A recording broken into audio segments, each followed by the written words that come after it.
நவராத்திரி விழாவின் 2ஆம் நாள் வணங்க வேண்டிய தெய்வமும் நிறம் ஸ்லோகம் குறித்து தெரிந்து கொள்வோமா? நவராத்திரி 2வது நாளான இன்று வழிபட வேண்டிய தெய்வம் பிரம்மச்சாரிணி தேவி. இவர் பார்வதி தேவியின் ஒரு அவதாரம் ஆவார். மேலும் மகாதேவியின் நவதுர்கா வடிவங்களில் 2வது அம்சமும் இவர்தான். பார்வதி தேவி சிவனை அடைய விரும்பி கடுமையான தவம் செய்து வந்தார்.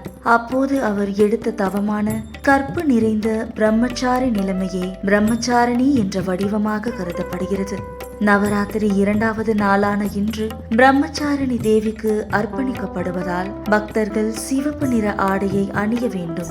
ஏனெனில் இந்நிறம் சக்தி மற்றும் உறுதியை குறிக்கிறது. மேலும் பிரம்மச்சாரிணி தேவிக்கு ஜெபமாலை கமண்டலம் சின்னமாக கருதப்படுகிறது. பிரம்மச்சாரிணி தேவிக்கான ஸ்லோகம் ஓம் தேவி பிரம்மச்சாரிணியை நம என்னும் மந்திரத்தை ஜெபிக்க வேண்டும். 2ஆம் நாள் நெய்வேத்தியமாக சிவப்பு பட்டாணி சுண்டல், தக்காளி சாதம், கேரட் அல்வா ஆகியவற்றை படைக்கலாம்.